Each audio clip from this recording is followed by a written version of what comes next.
Lucky number हाच ठरला माजी मुख्यमंत्री यांच्या मृत्यूचे कारण। अहमदाबाद विमान अपघातामध्ये मृत्युमुखी पडलेले गुजरातचे माजी मुख्यमंत्री विजय रुपाणी यांचाही त्यामध्ये समावेश होता। ते आपल्या मुलीला भेटण्यासाठी व मुलीकडून आपल्या पतीला आणण्यासाठी ते लंडनला निघाले होते। विजय रुपाणी हे बीजेपीचे महत्त्वाचे नेते होते।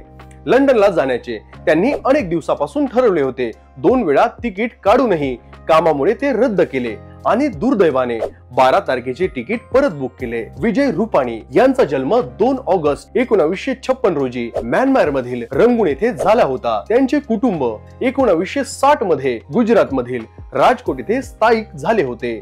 विजय रुपाणी हे नशिबावर खूप विश्वास ठेवायचे। त्यांच्याकडे असलेल्या प्रत्येक गाडीचा नंबर 1206 या अंकाचा असायचा आणि दुर्दैवाने ज्या दिवशी ते लंडनला जायला निघाले ती तारीख सुद्धा होती 12 जून म्हणजेच 1206 आणि ते ज्या सीटवर बसले होते त्या सीटचा नंबर होता 12। दुर्दैवाने हा अपघात झाला आणि त्यांना त्यांचा लकी नंबरही वाचू शकला नाही।